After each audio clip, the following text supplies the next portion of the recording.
ભાભી તો આર્યું તમને ક્યાં દેખાય છે હમણાં ભાભીઓ એકે? તમે તો હમણાં કઈક અલગ જ દુનિયામાં છો. એ પોપટભાઈ તમે તો છુપા રૂસ્તમ નીકળ્યા હો. તે દિવસે કઈ બોલ્યા નહીં હું રમકડું લેવા આવી તો મારા ભાભી ગોતી દીધા છાનું મના ને અમને તો કેતાય નથી. ના ના એવું કઈ નથી. હમણાં હોળાસ તો કાલે છે ને, પછી હું કહું બધાને ઘરે હગાઈના કાર્ડ નાખીએ. કઈ છુપો રૂસ્તમ નથી, બધાય દેખે જ છે. નક્કી થઈ ગયું છે પછી શું હોય. ઓહો હો હગાય એમ. હારું હારું લ્યો લાડવા ખાવાના આવ્યા ને. હું છે મારા ભાભી નામ તો કયો? જય શ્રી કૃષ્ણ.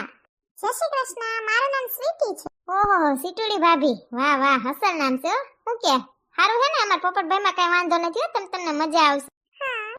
ઈ ગામના તમે સીટુડી ભાભી? એ રાજકોટની છે. ઓહો રાજકોટ. હા અમે બે બસમાં મળ્યા 2-3 વાર, એમાંથી પ્રેમ થઈ ગયો અમને. ઠેક બસમાં બાજુવાળી સીટ એમ ને, એમાંથી તમને ઓળખાણમાં ઓળખાણ ને એમાંથી વાતું સીતું ને એમાંથી હગાઈ. બરાબર સમજાઈ ગયો પોપટભાઈ. સીટ હારી નીકળે તો કઈ વાંધો નહીં, બાકી ક્યાંક જૂની બસની જેમ ખરધાઈ ગયેલી નીકળે નહીં. હું બતાવું? બોલો બોલો. એ પોપટભાઈ મને છે ને ચિંટુ માટે એક ડાગલાવાળી પિચકારી બતાવો, કલર બતાવો. હા બતાવો.